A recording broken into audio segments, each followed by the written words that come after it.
Hey guys, my name is JessiMew, and welcome back to the Fernleaf Islands. In the last episode, we saw the birth of our very first double-clawed baby, so hopefully that means that little Luna is going to be the mother of our first official warrior line. Any children that she has, after all, are guaranteed to have at least one of her claws, so that should give us a considerable boost in strength as we continue on. It does seem like Anameme has been a very constant presence throughout the past few episodes, basically since she sent that carnivore to test this giant family when they had some of their first babies born in their nests. So I think maybe all of this commotion has sparked a little bit of a calling in the minds of some of our creatures, almost like Anameme has whispered to them through their dreams, because now so many of them are making their migrations over to the eastern shores of the island. We're actually hoping that today we can choose 10 of our creatures, I believe. I believe we have 10 ports here to actually work with to move on to the next island in our journey. Now it sounds like the island that we're going to land on once we move on these ports is probably going to end up being the sort of island that we're used to playing around with the series, so kind of like the normal mode island, where we would have the bluebird in our skies, and we would have more carnivores to deal with, and we would also have those rogue males wandering around in the grass. So we'll have to see if maybe that's the case. I'm pretty sure that once we move to this island though, the next one on the list, the next one with these teal ports, will end up being the jungle, so fingers crossed. I mean, at the very least, this is going to offer us some pretty good new challenges to make sure that our tribe is very, very strong, because I do feel like that is kind of what Anameme was trying to say. Like, our tribe had gotten pretty soft. We had a lot of nimble fingers here, we didn't have many antlers or ram horns to work with either, so we are going to try to make sure that our tribe is still strong as we move forward, and I think that means that Luna is probably going to end up taking the lead in this family as soon as she is old enough to do so. She's a little bit too young now because she only has one gem, but she could at the very least toddle out of the nest after her mother, because they are going to try to make their way through all of this grass to get up to where the other creatures are currently stationed. While they're waiting though, Snakeweed and Juniper are doing their part by making sure that all of this grass is clear. They're actually going to try to make a little pathway so everyone can get to the new ports a little bit more easily, though at the moment they were trying to defend their berry bushes from the bunnies, because those guys have been an absolute nuisance. I think we did take care of most of them though. It seems like we just have a lot of moles wandering around right now, kind of popping out of their holes right in the grass. So we could swipe up a few of those if we have some extra turns, but right now, I think what we want to do is, of course, scoop up the berries, because Vankir did supply us with another bountiful harvest thanks to the rain. And then after, they can move a little bit deeper into the grass and try to clear out a little bit more of this swampland, I think.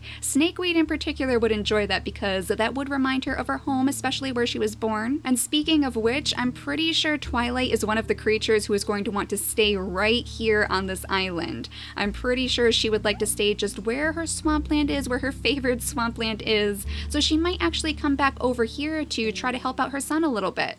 Her son is a little bit suspicious at the moment anyway, because we do have Kirku making his very, very quick way over to this berry bush. He saw the berry bush from the other side of the stream and he decided that this would be a very good place to make a home, but of course Hemlock has not actually seen any other creatures outside of his family, I don't think.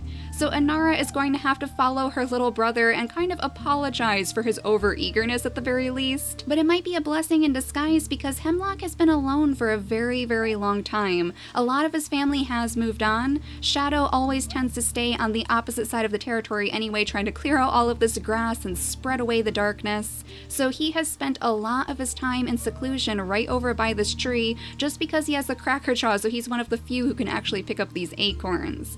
So he will be very, very happy to have just a little bit of company.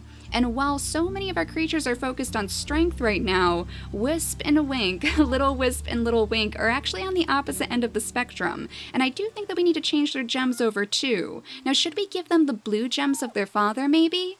That might actually be a better idea, because I think they are going to be much more interested in the plant life. Their father would definitely have passed on the legends of the healing fruit after all. His main purpose of his journey was just to try to find the healing fruit to save his family. Unfortunately, he has failed because all of his family has passed away now, Ash and Ismeme and all of the creatures who used to call this initial tree their home. So he didn't manage to find that healing fruit in time, but I think that he would try to at least press the knowledge knowledge into his children so that hopefully they could find it instead.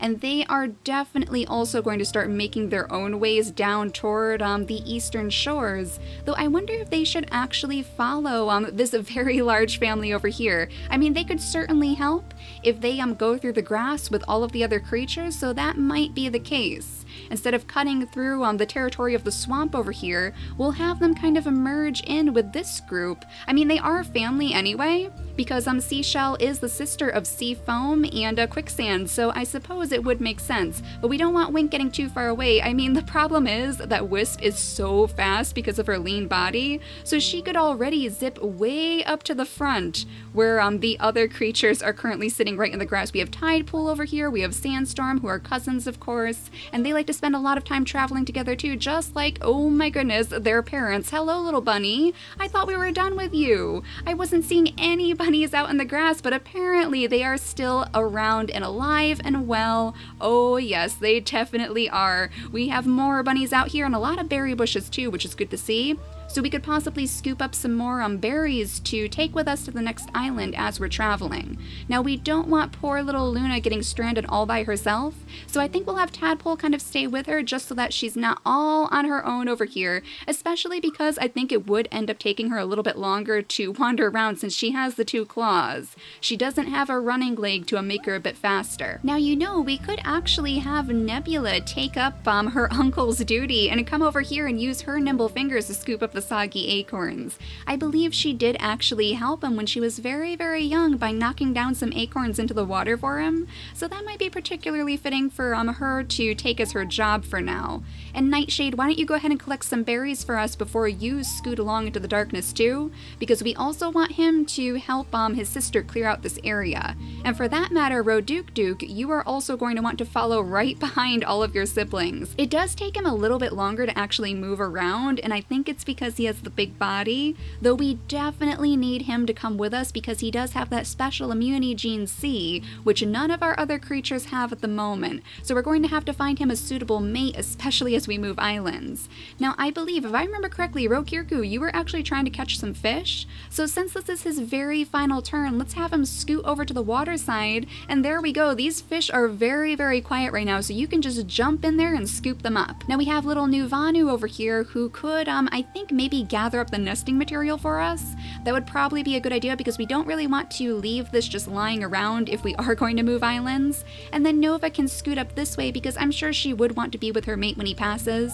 Ebony has been trailing behind her mother, who I suppose at this point would probably realize that this is her mother. I'm sure Nova eventually would tell her that. So wherever Nova happens to go, and I would imagine she's probably going to stay here because she is a bit old, Ebony will end up following. And look at this, we have a little bunny sitting right next to her too, and of course, since she is a pacifist, just like her father Ash, she is not able to collect the bunny at all. She's just going to let that bunny munch away on that berry bush. Now I think that's all the turns we can make for today, so let's go ahead and skip and hope that nothing comes jumping out at us from the grass, because we have so many critters sitting in the tall grass right now that I would hate to see them ambushed. It looks like they're doing okay though. I can't really smell anything out in the grass, so I think we are perfectly fine. We'll just have to keep a particularly watchful eye over the family over here, though a lot of them have actually grown up now. It looks like Tidepool can take his final gem, and so can Sandstorm, of course, because they were both born on the very same day. And there we go, little Luna has her second gem now, so she can kind of scoot on a little bit further up, though thanks to all of these berry bushes in the way, she's actually going to have a little bit of a harder time getting around her family. So let's have you guys pick up some of the food in the area and just kind of try to make a pathway for her.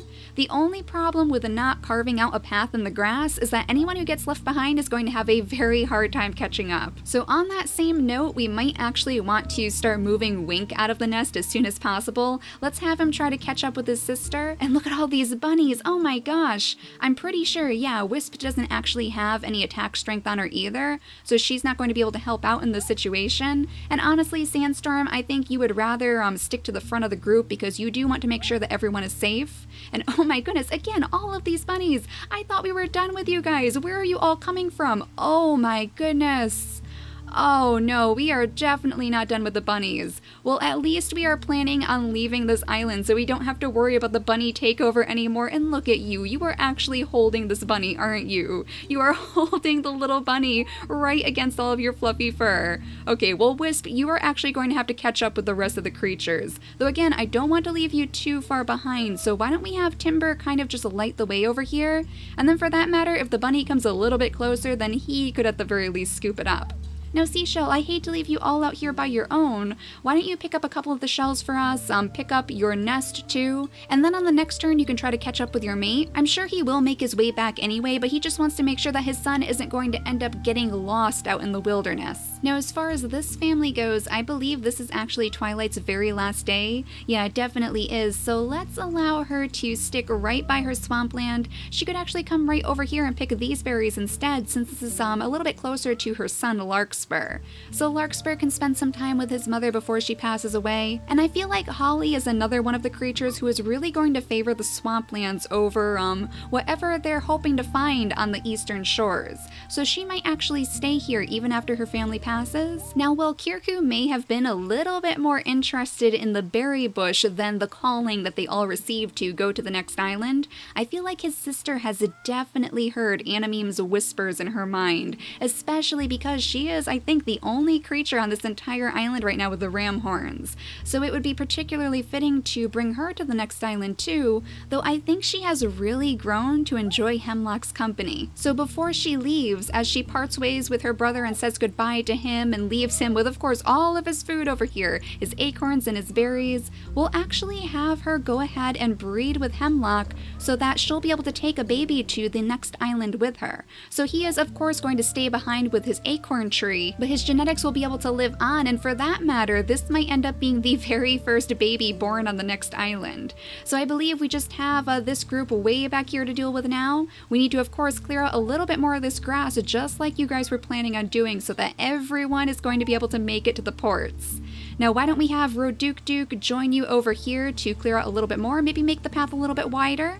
And then for that matter, we could have Nightshade go ahead and clear out some of the grass in the back. There we go. And now Nebula, it looks like you have a couple of acorns down here, just one, and you have all of these bunnies. Oh my goodness, honestly, like I thought we were done with the bunnies, but clearly we were not. I guess this is where most of the bunnies live, in all of this wilderness that we didn't actually explore. So they are coming out now that they have heard that we are moving on to a different island. They are all hopping around very, very eager to steal all of our berries. Dukvan, why don't you go ahead and pick up what you can, and then your little brother could actually wander ahead. I think he's another one of the creatures that we're going to end up bringing to the next island because not only does he have that dark fur, but he also has perfect eyesight. He does have double nimble fingers, so that should help us collect food. He has normal blood clotting in his genetics and that stinky tail, so all very, very good things for us in regards to the possible babies that he might have. Ebony, on the other hand, is going to stick very close to her mother because she is getting very old, so she's probably moving a little bit slower than she was before. And then I believe we might actually be done for this turn too. So let's go ahead and skip the day again and watch very closely in the grass over here. Though so far so good. It doesn't look like anything has come out to attack us. Let's just listen around for a moment. Let's sniff around. Yeah, I think we are all clear. I mean, at this point, they're basically going to start making their way right out into the open, so we won't have to worry too much longer about them getting ambushed, except for poor little Wink back here who is so far behind. Though, I mean, he has managed to catch up. He's always just like one step behind Wisp, but that makes sense because she does have the lean body, so she is very, very speedy. Let's have a Sandstorm make his way right out into the open, so he is going to be the very first of this family to introduce himself to the other creatures on the island, including the nest-stealing bunnies. We have another nest-stealing bunny over here. Okay, I mean, Twilight has to be rolling in her grave right now because that is exactly what she was trying to prevent before. I suppose, Holly, you are going to have to be the one to jump over here and get this bunny for us. There we go. Because we want Inara to use all of her turns to make her way over toward the ports. So let's set her up right there. And do we have even more bunnies scooting around here? Honestly, they are just invading at this point. It seems like our creatures are trying to run away from the bunnies because there are just so many of them. It is a literal infestation. We have another one out in the darkness over here. Yeah, way over here. So Dukvan, I want you to pay very close attention to your berry bush. We're going to make sure that we don't lose any berries. We could actually move him right here. Oh no, the bunny has skittered away. Okay, it's way over there now, so it's probably actually moving toward this berry bush instead, especially because I have a sneaking suspicion that it's probably full, completely full of berries at this point. So since your son has managed to merge his way into the rest of the tribe, why don't we have Timber make his way back toward his mate? Oh my gosh, and another bunny over here, honestly. Okay, so why don't you grab the bunny first? You might as well, and then Seashell can actually join you over here with the bunnies watching over. Of course, but now at least they're not alone. Luna is definitely going to want to make her way toward the front of the pack too, so let's scoot her up here. She is almost out in the open as well, and then Wisp, I'm pretty sure, there we go, can just dart straight out of the grass. We do of course want Quicksand to stay very close by, so why don't we actually move Tidepool around the berry bush, just so that he can light the way a little bit more for his family? We should probably grab that bunny too. I mean, honestly, Quicksand would not be the type to skip a meal, so she can at the very least swipe up the bunny, and then somebody else will be able to pick it up for her because she wants to stay very close to her sister. They're just kind of lighting up the path at this point, making sure that their children are going to be able to make it all the way over to those ports. I don't think they're going to go with them though. Not only are they very, very old, so it'd be a little bit of a waste of their lifespans, but this is definitely their home. Now look at this, we are actually going to be taking like over 400 pieces of food with us to the next island, so I think we are in a pretty good position right now. Let's move Nuvanu a little bit further up, and then Nightshade could actually wander next to him. I don't think they know each other though. They weren't part of the same family, but they look so very similar. They would probably find that a little bit strange, wouldn't they? It's almost like they were separated at birth. The only thing Nuvanu is missing, of course, are those antlers and the warning dots. So maybe Nightshade can kind of like sweep him under his wing in a way and kind of lead him toward the rest of his family up here. They are making some pretty good progress in this area after all, so let's go ahead and swipe up that bunny, and then you guys can connect the rest of the pathways. Really, little guy? Really? I mean, I guess Juniper can jump in here and grab this bunny too, because we do need the food anyway. And then Roduke can finish her job for her and help out Snakeweed. I believe she is going to make the official return to this tree over here, right where Old Man Vancouvan actually passed away. I believe it was right underneath this tree. He was the original packmate who was trying to clear a path toward the eastern ports. So I'm sure he is very, very happy right now, very pleased as he watches over our tribe, just knowing that his own contributions have really helped them get to this moment. Now, Ebony, why don't you follow your mother just to clear out a little bit more of this grass? If we can set her up by one of the berry bushes, then she should be able to help us collect a little bit more of that extra food. But otherwise, I think we are done with this turn too, so let's skip the day again and see if anything is going to jump out at us. Of course, we're going to have to be very, very mindful, just kind of sniff around before we make any more moves here, just in case. Though it seems like Anameme is being very kind to us right now, and she's making sure that we are going to be able to make our safe passageway over to the next island. So Snakeweed, why don't you scoot over here? You can grab up some of these acorns too, I suppose. That's never a bad thing, the extra food. But if she can light up that way a little bit more, then we can have her siblings kind of toddle behind her and clear out just a little bit more of this grass. And I think we are almost officially there. But let's have Seafoam, oh my goodness, on her last day, kind of guide her children over to the other side of this darkness. And that means that it's also Quicksand's very last day too. Even though they weren't born on the same days, because Quicksand had a little bit of trouble in the water and she ended up getting injured, she is going to be passing away on the very same day, which is very, very poetic, I suppose, because of course they were kind of like the sisters of balance in a way. So I want them to stay close. They're going to stay very, very close because of course we want to make sure that they're going to be able to pass away together at the very least. Sandstorm, though, you could make your way all the way up here. Oh my gosh, he is definitely going to be one of the creatures who ends up going to the next island. And unfortunately, Anara is just a little bit slower, so it's going to take her a bit longer. And again, that's because of her big body. Though we have so many bunnies over here, honestly. Umbra, why don't you go ahead and swipe up a few of these? And then Galaxy could actually do the same.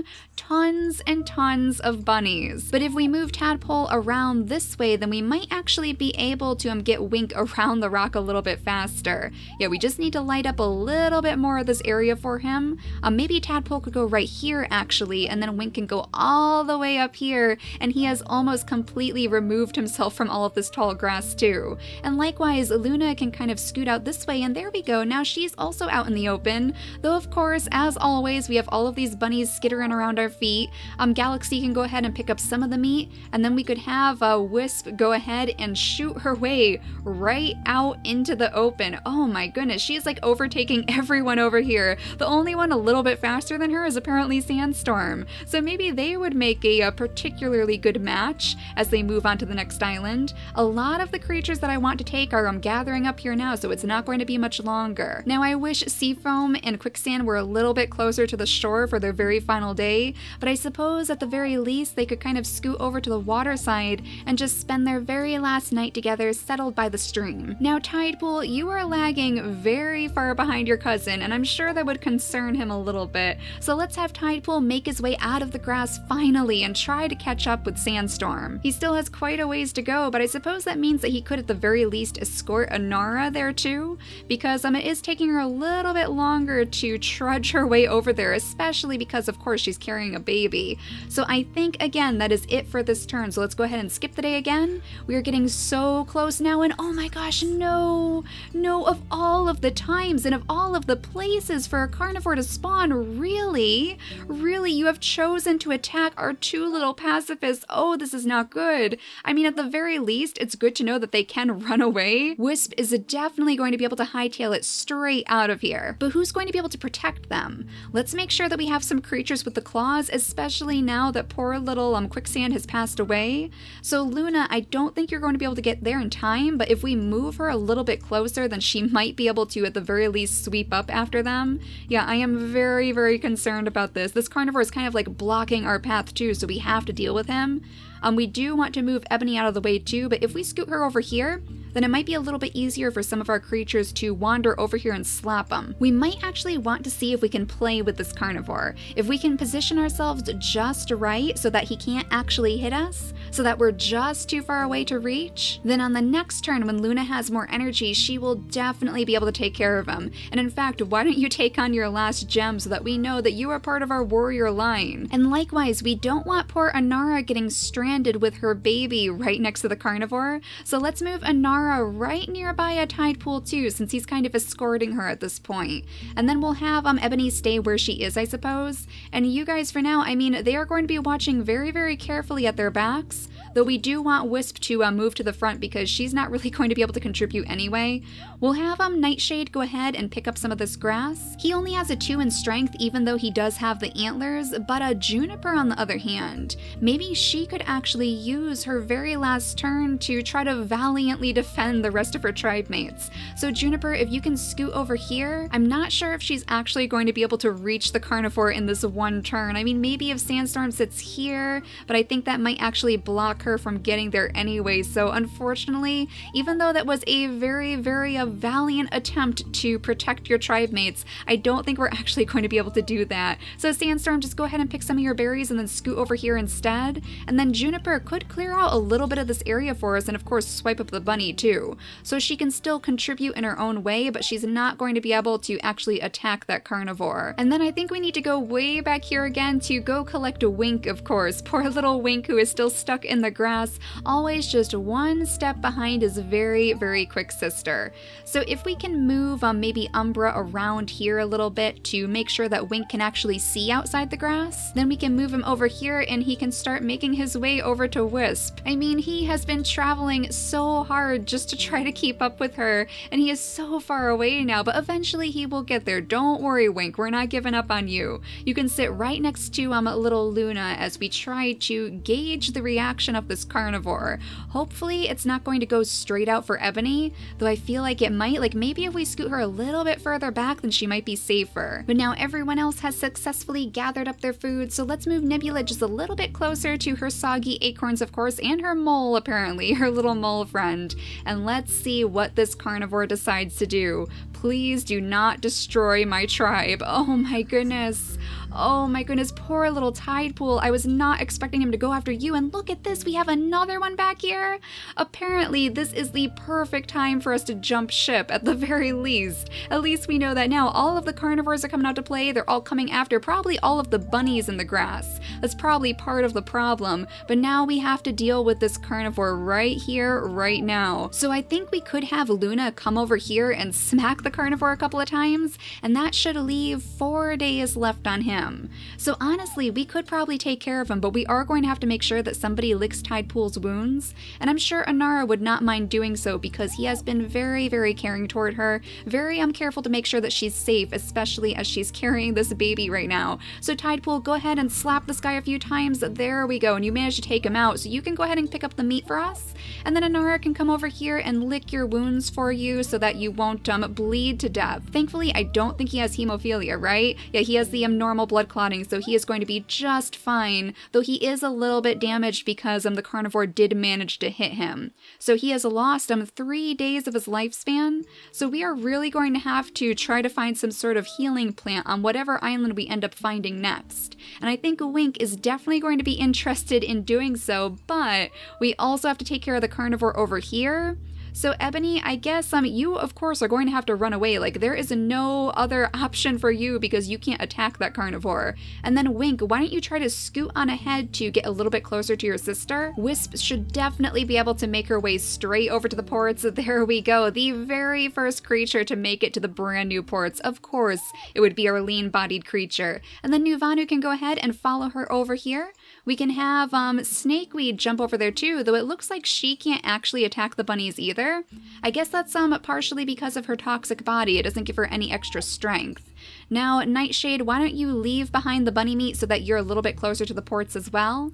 And then there we go, we have 4 creatures already sitting on those ports. I believe, actually, Sandstorm could probably go over there too, though I'm not sure if he would really leave Tidepool behind, especially now that he heard all of the commotion and that he knows that there's another carnivore way out here somewhere too. We have him right in this darkness over here, so I think he's far enough away that he shouldn't be able to actually hurt us, but we're going to pay very close attention to Luna because I think she would end up being in his line of sights. I'm sure Timber and Seashell are very, very worried about how their children are doing right now, so they are going to try to collect as much food as they possibly can just to make sure that their children will have a better chance of survival. And the same goes, of course, for Hemlock and Kirku, who are going to try to collect food for Anara and the unborn baby as well. And now we can skip the day just one more time to see if this carnivore is going to harm us too. Oh my gosh, really? Really? Poor little Ebony. This is the 3rd carnivore that she has somehow managed to attract. I mean, is it just because she has the melanism trait? Oh my gosh, you poor thing. You have had the absolute worst day, and I feel so bad because we're actually going to end up leaving her behind. Oh, this is not good for her. But I guess, we are going to have to run at this point. Luna is not going to be very happy with herself, and did this carnivore actually block her? I think it actually did, so she is going to have to take care of him at the very least, just so that they can get through to the other side. This does make for a heroic battle for our creatures to participate in as they spend their very last days on the island. And I guess this is yet another one of those challenges from Anameme herself, trying to make sure that we're all strong and prepared and ready to take on the next island in our adventure. And clearly, whoever doesn't survive would not be worthy in her eyes to carry on our tribe's story. But we are definitely out of time now, so in the next episode, we will finally take our very last creatures over to those eastern ports and see what's waiting for us on the next island. I mean, if this is what we have on this island, I am a little bit concerned about what we're going to find. But for now, thank you all so much for watching, and I'll see you all next time. Bye, guys!